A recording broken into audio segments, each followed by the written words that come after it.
Are we live? Looks like we're live. Hey guys, somebody's here already. McBallen, good to see you here. I should have made a test note. Can you hear me? That's what we got to find out first. Can you hear me? Got nothing from the Peanut Gallery. Sorry, McBallen. Don't know you. You're probably not Peanut Gallery. I'll just say hello. Hello with a Z. Got a whole bunch of Minidisc players in front of me, obviously all from Sharp. They're occluding my keyboard. And so if you can't hear anything, or sorry, if I type something weird, that's just how it is. Welcome to my second live stream ever. Hopefully there will be fewer hitches. Of course, I'm waiting. McBallen or somebody else, there's only 2 people here so far, to tell me if there's actually sound coming from my microphone this time. I actually have it plugged in, line out here, the XLR there.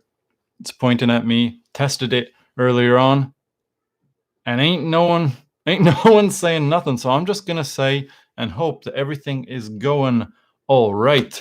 Today, obviously, last time we did Aiwa. Today we'll be doing Sharp. It's very interesting. The 2 companies here, Aiwa and Sharp, are almost direct opposites in terms of how they, in some ways, present themselves and how they perform as Minidisc players and recorders. I would say from every perspective, from McBallen, thank you very much, there's sound. From every perspective, basically from sound to the way the buttons are laid out, Sharp is a more digital brand than Aiwa. Aiwa happened to, of course, make digital MD players and decent cassettes and CD players. But the way you interacted with them and when you held it in your hand, you didn't immediately feel digital, and it didn't sound digital. That's a bad way to really describe it, but I hope to sort of do a bit more justice to this sort of idea. I've got some notes here. I want to make sure that don't got any links or anything like that. So, oh, by the way, also, I'm sorry that this is kind of coming at a strange time. The reason I'm doing this is because I might have to step out for a couple of days. No, it's not COVID or anything like that, obviously. I don't have any sounds or whatever. But I do have to head to a different doctor tomorrow to get something not off my chest. How would you say it? Get something out of my... well, let's just say that I'll be sitting for a little while if they find anything. If they don't, then I'll be back to my usual stuff, and I'll see you on Thursday, I guess. So hopefully that goes all right. If you hear any noises in the background, my daughter's taking a bath, so is my wife, and who knows, someone might even break into this room, a person that I know and love. So just mind that. Anyway, back to Sharp. My first unit, as you know from my last live stream, was the MT15. I think that's what it was, or MT20. I had it for about 2 or 3 days, bought it from on-off in Vitlanda in Sweden. And 2 or 3 days later, it broke. I took it back, got an R37, and I loved the R37. It looked cool. In fact, yeah, it's got the display on the side. I mean, that's pretty unique. In fact, the only other one I remember that looks like the R37, I'm not off topic, don't worry, but is, of course, the RH1. And the reason I was like immediately taken by the RH1, by the way, I'll have a link down later on. The RH1, I wasn't impressed with its sound or its build quality or anything like that. It was cool functionality, but what really impressed me about the RH1 was how much it looked like the R37. It had this sort of harkening back to the 1990s, early 1990s sort of idealism of a future that wouldn't be here. Well, maybe something like Blade Runner or something like that. It's kind of like this, although Blade Runner is more grungy. So neither was grungy, but whatever. It was kind of a futuristic, atavistic futuristic design. Anyway, that was RH1, R37. Loved them, loved all my time with Sonys, and most of my players over the years and recorders have been Sonys. I've had some Panasonics and all that. But you know what? You always, at least I found this, you always remember your first time. Rock, sorry, just a moment. Oh, this is Rock. People in the chats here. MC Ballin, which probably is my is the gentleman, local guy. Well, not local. He's an expat like me, but has lent me the MR37, which it's his. I've been like, can I take it off your hands for, you know? And he's like, nah, I still got it. It's been a year. Cheers, Rock. What? Oh, Martin. Martin's here. Martin. Martin, it's good to see you. You've just been getting back into MD recently, every day for a while. He was like, dude, what do I get? And I'm like, well, these are the ones I like. And anyway, he's like gone crazy. So McBallin or Rock, I'll be getting your stuff back a couple of weeks. Thank you very much for this long time. Anyway, you always remember your first time of most good and bad experiences. And my first MD, of course, was the MT15. And whenever I moved to Sony and whenever I moved to Panasonic and Aiwa, no matter how much I loved each of those, always it was Sharp that was just hovering in the distance or in the background. Like, what was it that I really loved about the Sharps? And there's a whole bunch of things that I loved about the Sharps. And there's a whole bunch of things which I hope to cover in this short, hopefully short video that I really did not like. Let's see here. Yeah. Let's see. The next player I got from Sharp was the MT770. I don't have it on my desk at the moment. This is just kind of a last minute thing. Like I said, just gonna get a camera up the so I won't be here tomorrow and maybe the next day. So I wanted to get this, you know, last minute thing. Anyway, got the MT77, amazing looking device. First of their, I think it was the first of their recorders that did MDLP, and had this like light pattern for SP and LP2 and LP4. Horrible in the dark if you sleep with someone, because they're like, what? She shut that thing off. Plus it's going click, click, or click, click, or in the background. But one of the first Sharps, well, the first super compact one that still had decent battery life, but one of the first ones that probably presented serious problems for them in the sort of dichotomy of miniaturization and body solidity. Now, my first one broke. I've got another one. I'm knock on fake wood. Hopefully it stays alive. But it was generally more solid. And I hear that there are fewer TOC errors and read errors and stuff like that than there are on some older Sharp units. But that unit was still so damn solid in comparison to a lot of other recorders on the market. Panasonic made some very solid ones, but when you just looked at the small things, this is not a good example. Let's find my broken DR7 here. The battery latch on a Sharp usually has, aside from the hinge, it's got an inner and an outer sort of metal baffle.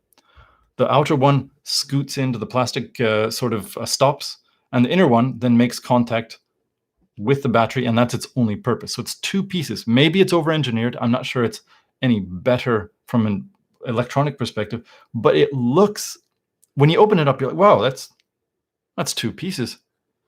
Everyone else is just single piece. Some Sonys are a little bit better, but usually everyone's just a single piece. Panasonic's look like they just stamped out like a broken penny, filed off as much as they could, and then just put it back in. And they look and feel chintzy. And the Sharps generally look and feel just way more substantial, and they're just beautifully formed. We'll get to the problems later. But they have like the body. Here's another one. This is, by the way, another problem. Wait, I haven't even gotten to the problems, but here's one, MT99. Very interesting. Martin calls this an ugly boy, I think is what the word he used. It actually has an inbuilt battery compartment here. It's cool. You can use an LR6 AA battery here like that. It gets something like 29 hours of battery life. Even on one of these rechargeables, more than 20 for sure. That's really cool to have this sort of battery inbuilt. But why did they make it look like it's got a battery attached to it? It should have just been, they should have built out like that and made it look like it was part of the unit. I don't know why they did that, but this is a really cool unit. It's very similar to the MT777, whatever like that. Anyway, very solid, nice in general, good sound. It's got that sharp sort of like bass. We'll talk a little bit more sound a little bit later on. Another unit, this is really cheap looking. This is, I always forget the name of this. It's an MT270. This one and this one were only available to foreign markets, Europe and America, and they. This is, you know what? Let's talk about problems. One of the big things I don't like about Sharps, and sometimes Sony did this as well, is I feel that their most robust and in some ways more interesting players and recorders were made for the foreign market. You can't find these in Japan. If you do, they're imported ones, and they're asking a pretty penny. Like the MZR37, for instance, that one in Japan, I've seen it, imported, and someone wants. No, I'm sure they didn't sell it for it, but they wanted about $1,000 for it, and that's ridiculous. Of course, when it was on the market, it was like $200, like that. But they released a lot of these cool. You put a regular battery in it. There's an MDLP player, strong amplifier. You can actually adjust mids, highs, and bass concurrently, so it's got an EQ built in there. Can't do that, as far as I know, with any of the Sharp-based MD players that Sharp, sorry, Japan-based MD players that Sharp ever released. So awesome. Why don't they have it here? Why don't you couldn't have something that's like plastic and you drop it and maybe you don't bend in the entire body? I have no idea. The other problems, of course, with Sharp, and all of you guys know this, is that there's talk errors and disk read errors and all sorts of errors. My MT15, I don't remember what the problem was, but it was, well, it was a bad boy. My MT777, the first one, or MT77, sorry, that one went back 2 or 3 months after I got it. It was fixed, took about 2 or 3 months. That was back in the days in Canada where there were actually small electronic resellers. There was a little nook between like a bakery and like a coffee shop. And they had an electronic store, and they sold Sharp Minidisc, and I bought it, and they were fine. They sent it back to Sharp when it broke, got it back 2 or 3 months later, fine. But that's been my experience in general with Sharp. This bad boy, which is available in Japan, or was, also takes one of these regular batteries. I always forget the name of this one too. Let's read it here. MDSR60. You know what it's good for? You know what it's really good for? It's really good for Grados. And you know which pair I'm talking about. And one of the reasons is this one and this one have 10 milliwatt amplifiers. They're strong. Now, they're not exactly tailored the best for earphones. Current drop is pretty massive. In fact, current drop in a lot of Sharp players is pretty massive. And this is kind of one of the other big problems. Your Aiwas have hiss out the wazoo, but they keep a generally solid and stable frequency signal. Plus, the mids, so the bass, the mids, and the highs all have equal sort of stereo separation. So you get deep stereo. Even if it's only 40 decibels or 49 decibels under load, you get detail in each segment that's just beautiful. With the Sharps, you don't get that. You get, I think it's the most detail is usually in the mids, then there's less in the bass and less in the highs. And that's kind of typical. But the other problem, of course, is the Sonys also go flat like this. They hiss a bit more than the Sharps. They have weaker amplifiers. The Sharps they boasted their 5 milliwatt, their 8 milliwatt, and their 10 milliwatt for the foreign market. But at the same time, unfortunately, you got these frequency dropouts. And that really started to change, or not the frequency drops out, but like, for instance, this unit here, it's got the frequency drops out like the MT77. It has lower amount of noise, sort of hiss, than the Sonys, certainly than some Panasonics, definitely than Aiwas. But you don't get the great stereo, and you get that hiss, which kind of bothers a lot of people. Well, they fixed all that, almost all of that, when the AUV units came out. Sorry, guys, this is a little bit, because it's off the cuff, didn't prepare that well. The AUV units basically fixed everything that someone could have complained about, almost. The hiss basically dropped down to modern DAP levels. So some DAPs, you'll still hear a bit of hiss through a sensitive earphone, like, sorry, that was underneath something, like the CK10 that I showed in the other video. Incredible. These are units from 2003, 4, and 5, and they hiss for sure less than your Apple iPods at the time, and they hiss less than some DAPs today. Some DAPs that cost thousands of dollars. In fact, the Australian Kern SPM 1000M, that bad boy hisses, and that bad boy is like $2,000. A real shame. Well, the Sharps really fixed that, but while they got rid of the hiss, and you can use high-end earphones with these things, especially this bad boy here, the I always forget the name of this one too, DS55. This bad boy, you can plug in your most modern, like multiple driver, 3 or 4 driver earphones, and guess what? Frequency response is flat.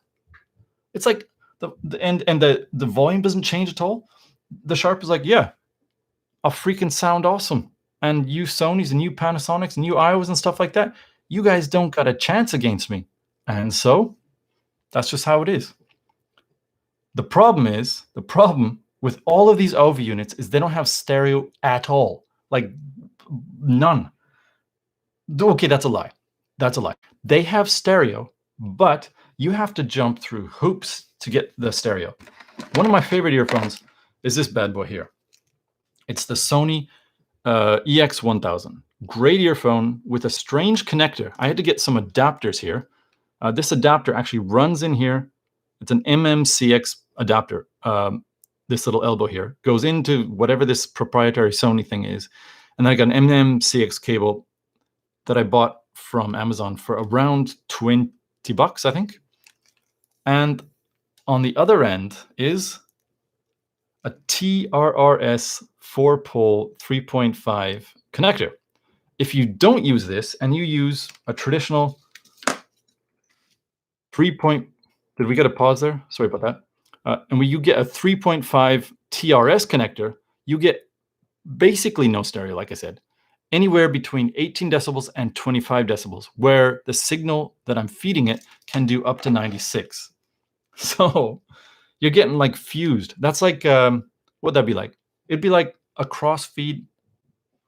It'd be like putting your speakers straight in front of you and putting your head kind of right in between. And the only stereo that you get then is just kind of like what passes by. No, that's not a good one. It's like sitting like 3 meters back from your speakers and it's like passing straight in front of you. It's horrible. You don't get any left or right feel. You just get everything right in the center. And it feels, because of that, congested, like you're underwater sometimes. Well, a cable like this, if you can get a 3.5 millimeter TRRS connection to your favorite earphones or your favorite headphones, suddenly you are getting some very serious stereo. In fact, the DR7 will keep under load stereo out to above 70 and 80 decibels. Now, not everyone likes such high stereo separation. I happen to, like I said before, like things in between like 40 to 60 decibels is what I find I'm most comfortable with. Now, of course, there's a lot going into that statement because that's a test signal. And so a lot of recorded music probably won't even have that much stereo separation in it anyway. And some really highly mastered stuff probably has 70, probably has 80. So that tested range of 80 decibels or 90 decibels, that's a signal that you'll never listen to unless you're just testing it. So in reality, what I'm probably listening to through the Sharps, a regular album is probably something like 40, 50, 60 decibels, which is perfect for me. And so when I put a proper TRRS connected earphone into this bad boy or this bad boy, this one also has a 4-pole connection, TRRS. Like I said, if you plug in a three pole, you get no stereo at all. You just get kind of like a weird Duffy sound. Well, if you plug in one of those, suddenly what sounded like this ball of just meat hanging around your head, very clear, but like a meatball, is open out the wazoo.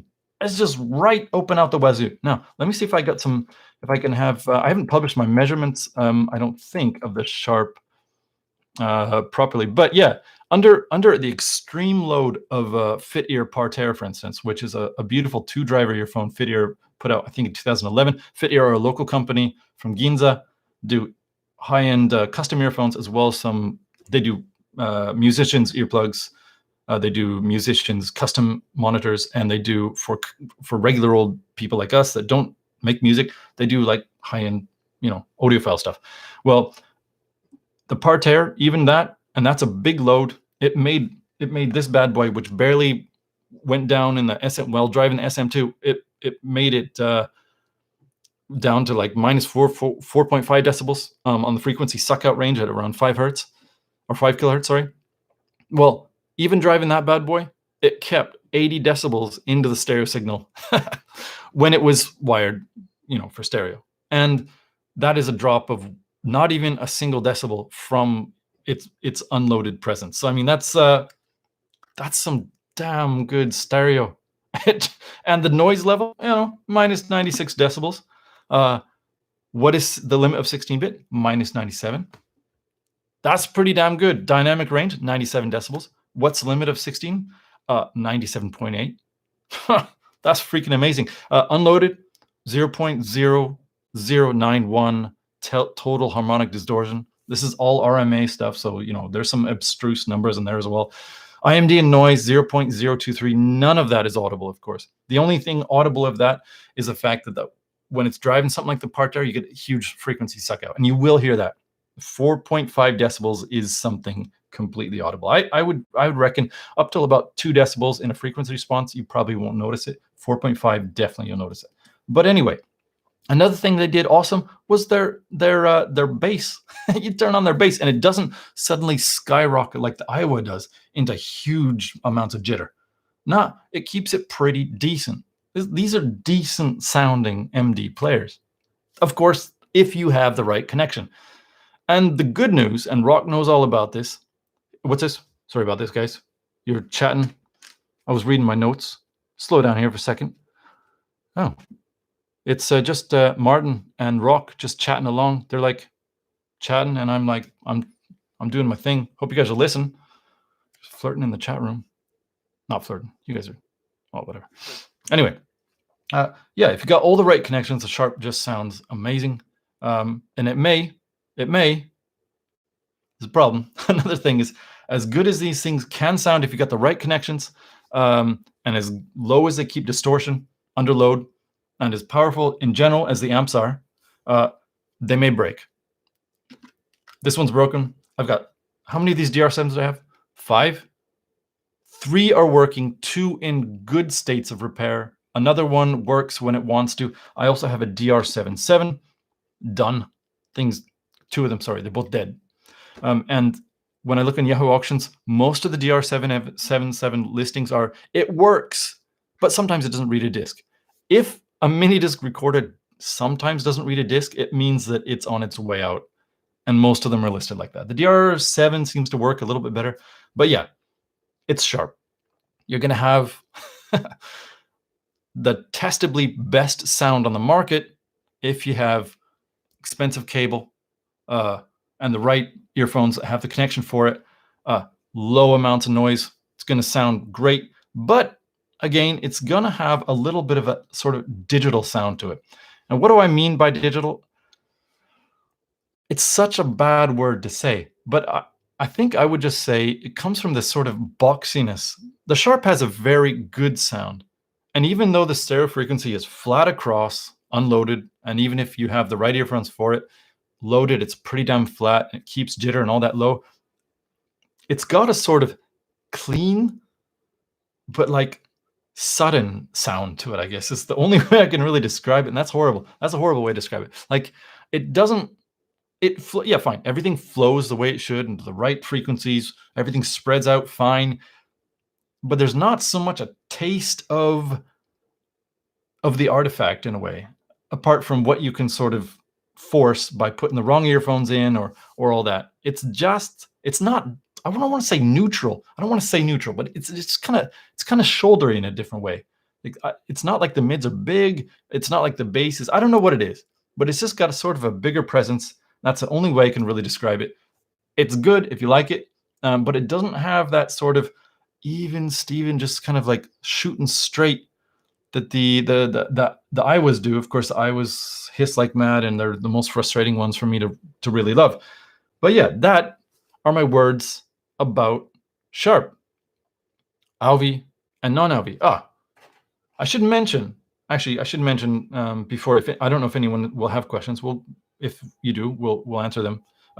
But I have several of their early generation ones. I have their first generation one too. Unfortunately, it's in another box, I've been kind of moving stuff in my my studio out here. I don't have the battery for this. It takes a massive like vape battery, which is pretty cool. You can get them anywhere, not anywhere, but you can get them, and they're powerful. They power a huge recorder like this. Check that bad boy out. Oh, opens like that. It's like, give me a disc. Well, they power one of these for 8 to 10 hours roughly. And this thing, that's its headphone amplifier there, or output, sorry. This thing has an amp that's basically as powerful as most modern mid-range DAPs on the market.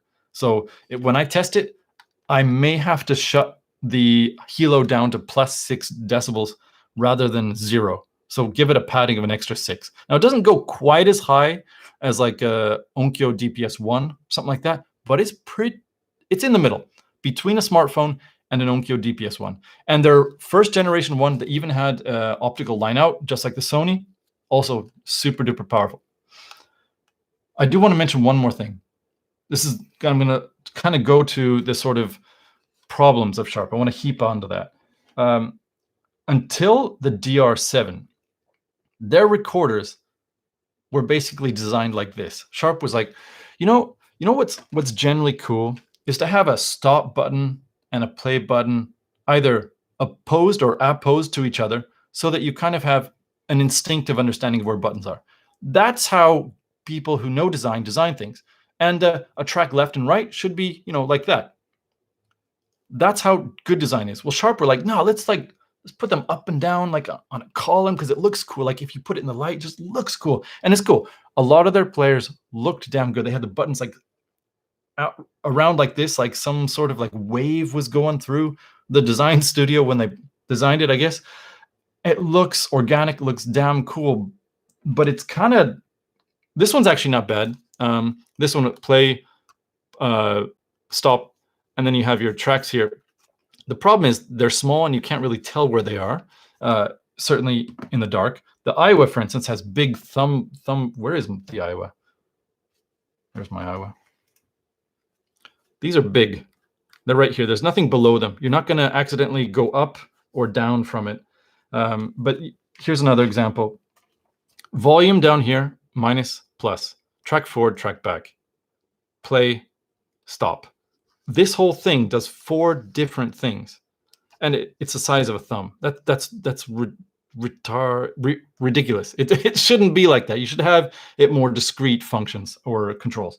And a lot of the players are like that. Some of them were just insane. I was looking under my desk. Don't have another one at the moment, but some of them were just awful. Well, with the DR7, they sort of started to really fix that. Stop, play. And there's nothing above the stop and the play. So you're not going to accidentally press something up there. And guess what? Track forward and back, there's nothing below them. They're right here on the bottom. And right here in 2 niches that you can immediately tell what they are is the minus and plus volume. That's amazing. Menu in the middle, amazing. And they did better even with the DR7.7. Bob's your uncle. Sony, on the other hand, from that era on, made the tiniest little buttons that you had to use your baby's like fingernail to like move, or you had to get like a what are those things? Tweezer. You had to get a tweezer, or you had to get like some sort of disassembly shop to come over and like move the buttons for you. They're horrible. Sharp got better as time went on. Sony got worse in terms of interaction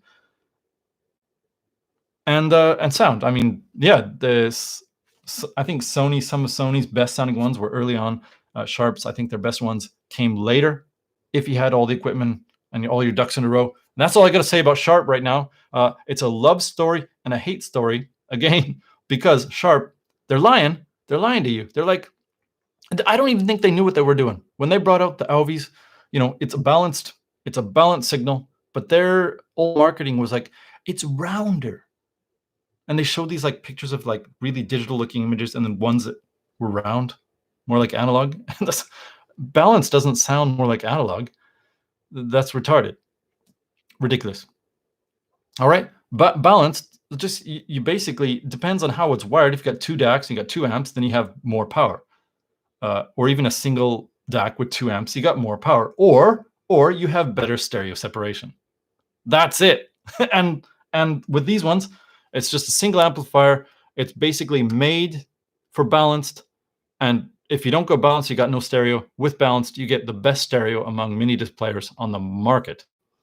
I think the only one that comes close is Sony's MZ. Is the first high MD player, the one that dude in America stole from me and then got the credit union to come after me and were threatening my parents, but I finally got the money back. That one tested really well, hissed more. I think the Sharp sounds better.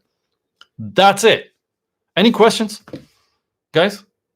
That's kind of abrupt. Any questions? Any super chats? Nah, there's only 2 of you here. What I will do here is, if you got questions, because I can't read back. I'm really not good at doing multitasking. Put like a 1 or question mark and then put something there, and then I'll answer it. If not, I'll just say, guys, E1. Thank you, Rock. It's the E1. Yeah, great player. Decent battery life. Tested. You could get 100 decibels out of that thing, where the Sharps top out at 97. Not that there's a difference there at all. But yeah, if you got any questions, I'm just gonna drink some cha right now, tea. Amp power. What's that about amp power, Rock? You just putting something quirky in the comments to try to get me to trip. It's easy to get me to trip. Easy. Whoa. Question. Do Sharps use a similar A-track? Any benefit to stereo separation there? You know what, Martin? I honestly don't see a difference. I will later on do a whole 8-track from day one to among the players I have, and decks to 8-track day 7086, probably with a sampling size of around 10 different units, because I don't want to test 100 of them for recording quality. But yeah, I'll make sure that I have eventually a good article or something like that showing the differences. I do know for sure that the early ones aren't as good. I've tested this, and the later ones with the proper deck, 8-track R, you can get something. You can definitely expose the limits of 16-bit for sure. But I haven't tested thoroughly enough at the moment with the Sharps. They seem to be up there. I don't see a big difference at the moment. Let's see, anything else? What do you think of LP2 compression? This is from Monty. Monty, thank you very much for coming in here. LP2, when I first heard it back in 2001 on my MT77, at the moment, I wasn't using as nice earphones. I couldn't tell a difference. And I will have to leave the story there because I haven't used it since then. I'm really only using SP. I do have a headphone testing unit downstairs with a randomized outputs, and I could get someone to help me do a double blind, double ABX, whatever, with 2 units, and I could make sure the same units, one with LP2, one with SP, same volumes, and I could do a random test into the same earphones. But I'm not going to have that set up for quite a while. So good question. Sorry, I can't help you at the moment. Next question. Oh, that's all right. MS100 versus DS7. DS7. Which one's a DS7? I should know this. Wait, DS7. That would be the. Is that the Kenwood version? Or am I just screwing this all up? Shoot! Don't make me try to type this out. Mini disc DS7. DS7. DS7. I'm using. What? Okay, I'm not using Google here. Not using Google here. Rockbuck or not Rock. DuckDuckGo's or my searching is doing bad. Oh, the one I was holding, the DS7, DR7. You mean the DR7? I think you mean the DR7. You mean this one, right? Stronger amplifier, absolutely the MS100. This is, of course, this is the Pioneer version. It's a Sharp did the OEM. It's a Pioneer version of the MS100 or MS200, sorry, I think. And this one has a stronger amplifier, more noise. However, they both have very similar suckouts under load. But if you have regular headphones or regular earphones, this one is by far the better sounding one because you actually get stereo out of it. You're not going to get any stereo out of this one unless you get some weird wired 4-pole or whatever. Also, because this one's pretty damn powerful, you can plug in better, well, I mean, you'll get plenty of volume from the DR7 from Ultrasonic ED8 for sure. You'll get, I think, plenty of volume even from, I have a 600 ohm biodynamic DT880. I get plenty of volume when I listen to it from this, and it sounds damn good. In fact, and there'll be more overhead for volume and power than the DR7. Next question. What about the MZ-RH1 regarding sound quality? It's excellent. Yeah, the recording quality of it is good. The playback quality is not Sony's best.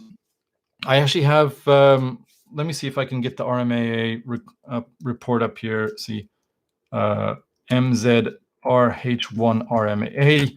And of course, I did a video about it. This whole live stream is so funny. I of course, never really did this before, and now I feel like I'm like a loser version of I think I got it there. Wait, no, that's not it. That's not it. I didn't go to the link. I'm like a loser version of what's his face, Davy Crocco or Mauler. Nah, did I get it right? That should be it. Yeah. If you click that link there, you'll see the RMA report, and I think I have the. I don't have the. See here, Kotaku Lounge. It's me. RH1. This I borrowed this, by the way. Thank you very much, Rock. You lent that to me for what, like 4 months? You probably got some sound going on here. Let me paste the link here of the RH1. RH1 sounds incredibly good. The recording quality of it and the sort of functionality that's behind it is probably unmatched by anyone on the market.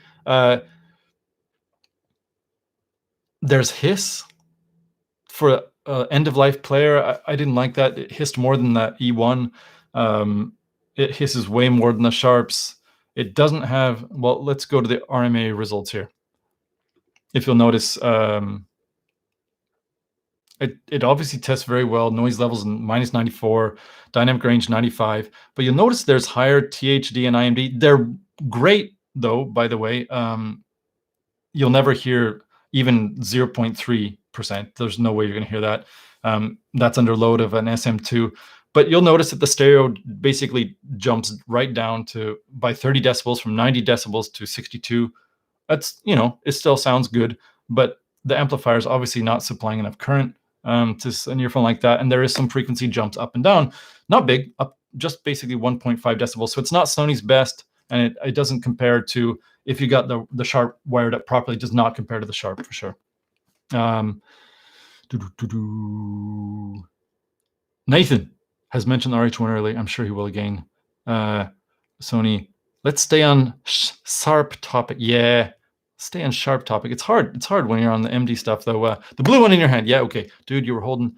Yes, sorry, DR. Type it on your phone. I understand that. How can you even watch this on your phone and type? Like, whenever I'm on a live stream, I don't know how to type. Maybe it's Safari. I don't know. I can't on a live stream type a message. Let's see. Monty has a question here. Before that, Sebastian Dijou has he says THX. Lucasfilm. It's cool. Or maybe that's thanks. You're welcome. Have you seen the works of Stefano Billy with the web version of a NetMD? I saw that last week. I haven't used it yet. I would like to try it out. That thing sounds awesome. That's the MD is like, it's kind of a re-pioneered format at the moment. I think it's really cool what people are doing with it, with the Mac version and the Windows version of whatever that application is. I can't remember. I've tried using it. Haven't really properly used it recently. Let's see here. I don't hear any hiss. Doesn't mean my headphone is bad. Nope. Not at all, Sebastian. There's so many things going on with hiss. Some headphones, like this bad boy, is less sensitive than any of my earphones, basically. My biodynamic DT880 600 ohms, of course, insensitive to almost the worst hiss on the planet. You're going to plug it into an Aiwa and you won't hear any hiss at all. You get wonderful sound out of it. Some headphones, a lot of planers, they're insensitive to hiss at all. So you plug in like a Tin Hi-Fi P1. This is one of the reasons I really like that earphone. You can plug it into an Aiwa, which hisses like mad, and there's only a small amount of hiss in the background. So that's wonderful. That's one of the reasons I like planars. I know that I think it's Nick Liddington is his name. I probably got messed up from the Minidisc Facebook forums. He also likes planars. They're great. It doesn't mean sensitivity does not mean the earphone's good or bad. I actually would way prefer manufacturers to stop making sensitive earphones. They've done it for about. I started to get into high-end earphones around 2000 and got an SM2. Don't remember when. Like that was a Weston SM2. Is probably like 2005, 6, 7, something like that. And they hissed for sure. SM3, I think, didn't hiss quite as bad. Pardon me, just a moment. CK10, 55 ohms, and hisses like a snake. Fit Ear MH335, $2,000 or $3,000 earphone, custom, which I do have. May talk about it later someday. Hisses insanely. I don't even want to use it on most high-end DAPs. It's like, well, I shouldn't be hearing hiss from a DAP that costs $1,000. And also, if I hear hiss out of this, I'll hear hiss from any of those high-end DAPs. So I prefer when a manufacturer doesn't make the earphone as that sensitive. And one of the reasons I love the Sony EX1000 is that while they are sensitive, they're not that sensitive. So what would bother me with the CK10s does not bother me with the EX10 or EX1000. So, I mean, they're great. I much prefer insensitive earphones. Platinum MD, thank you. That's it. Too expensive to listen to. Oh, you're talking about you must be talking about the MZ-E1. Yeah.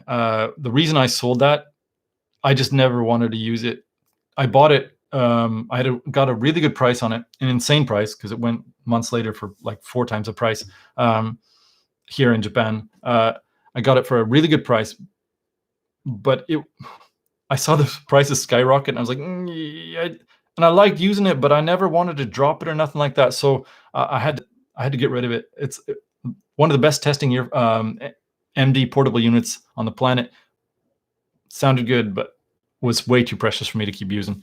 Let's see. Martin has a question. Any thoughts on why Sharp struggle with talk errors? Cheaper parts build. I fixed mine by cleaning it and resetting everything in the service menu. It seems I need servicing, perhaps. That is possible. I know that a lot of people back in the day talked about the same thing. They got it serviced and it worked. Some people said they just took it apart and relubed it and it somehow worked. So that happens, of course, even with lenses and stuff like that. As you know, Martin, good photographer, by the way. Martin, check out his Instagram. He's got a website. You know, he's doing MD reviews now. Yeah, put your link in the description or put your link in the chat. Do I like the Obravos? The Obravos. Yeah. So Rock went with me last year to a headphone event called Fujiya Avik in Nakano in Tokyo, which you can't go to now. And we sat at a booth and he listened to, I think, a $10,000 earphone or headphone. I liked them. And then he listened to a much less expensive, I think something like $100 in earphone. And he, of course, liked the better one. And the smaller ones, I haven't listened to in a long time, but the Obravo planars, the Cupid is what they're called, or Cupid, sorry. They sound good. But what I love about planars is that they're insensitive to hiss, and they don't, a lot of them have a flatter sound than with highs that are cut off smoothly. So you get a kind of comfy chair sound. That's what I call it. And those ones don't have it. They sound very much like a dynamic earphone. And what they are is a hybrid. They're planar with, I think, either a BA or a dynamic in there. I can't remember which. And they sound good. They sound excellent. But they also hiss, and they sound less like a planar than most planars. So I would prefer that they were something else. Next, we have Sebastian Dijou. Dijou, I don't know how to pronounce your name. Sorry. Any noise reduction headset which respects the music? Thanks was for thanks. Also, I'd like to say thank you for your share of passion. Any noise reduction headphone? Yeah, there are actually plenty of good noise reduction headphones, especially in the last probably 5 years. You could look at Momentum. They have some good ones, or at least one of them is good. I'm not as well versed in them. I've heard, but even the best ones I've heard, they'll still have the amp noise in there. And that's because they have, how many amps do they have in there? One, a lot of them don't take sound in. A lot of them require an extra amplifier to take the sound from the headphone amp into the amplifier, and then they put it out. But once, even if they don't, there are some that you can use both wired as well as through a cable or whatever. And I used one from One More last couple months, maybe, or last year. I reviewed it at Headphonics. Amazing sound wired. But when you put on the noise canceling, right? Noise canceling, the hiss from the microphone amplifiers or the whatever it is in there was like, and it wasn't hiss like the sound of the amplifier in your music player. It was the microphone amplifier, and those things often sound horrible. And you turn them on, and if they're suppressing the sound or canceling the sound, sometimes you get this weird suck out. Sounds like someone's pulling your eardrums. It's a very weird feel, and those ones had that. So I would stay away from earphones at the moment. Apple AirPods Pro, I think they don't sound as good as the older AirPods. The Sony WF3 or whatever, XM3 sounds better, but there's a weird suck out in there as well. The Apples basically have the best noise canceling I've heard, least amount of noise, but the sound isn't that great. But of course, you can't use wireless ones with MD without using a separate Bluetooth amp. So yeah, and that looks all right, I guess. If there's any more questions, I'll take one or two more. If not, thank you guys very much. It's a much longer video. I very much appreciate that. You know, at peak, there were 10 people watching this. 10 people concurrently watching a YouTube video about Minidisc. I mean, that's insane. So thank you guys. I gotta find a way to like kick this off. Davey Croc was always like, as always, I'll see you in the next one. But I'm not Davey Crocco, so I'll just say, buy a hat. It's not a joke. It's seriously not a joke. See this hand drawn? I draw it. I'll come out with some new designs later on. It's 20 bucks. Comes with a little ID, like a serial number, and a note from me. Thanks. I do it and I ship it out for 20 bucks. It supports the channel, helps me rent stuff, helps me feel like I should keep going. Don't lose my soul being like, I'm just gonna do another video. Or go to my Patreon. That's it. Wait a second. Ignoring the build quality, who did the best in terms of usability? Oh man, another question. Now you got me like, I'm doing all my advertising stuff, and now you're like, got another question. Ignoring the build quality, who did the best in terms of usability? Between Sharp and Sony? Man. Sony got worse and worse as time went on. I think they basically peaked for usability probably at the R55. Sharp got better, so I would say Sharp for sure. I mean, even just look at this player here. Play and track forward, track back, stop, volume up and down. They're not big buttons, but they're in a logical order. This one's big enough. It tells you what it does differently. You get a Sony and it's like, do I have a Sony here? A Panasonic do the best, I think. Where's my Sony? I kind of moved everything around here. Sorry guys, my Sonys are in another room. One of the best ones is the Panasonic. Look at that. This is just brilliant. You got your track forward and back there, and your play and stop right here. So play stop in the middle, and you go up for track forward and back. It's just all in a perfect triangle. This is indicator for the things on being used. You have your volume plus and minus here. It doesn't get better than that on a tiny space. Panasonic ruled both of those to a certain extent, and Sony got worse, Sharp got better. Yeah. All right, guys, thank you very much. Enjoy your lockdown. We're doing it in Japan now too. Rock can tell you all about it. Stay safe as well. You know, it's either the end of the world or it's a new start. Enjoy it either way if you can. Guys, I love you. Maybe this will be it. I love you. and I'll see you next time. Bye-bye.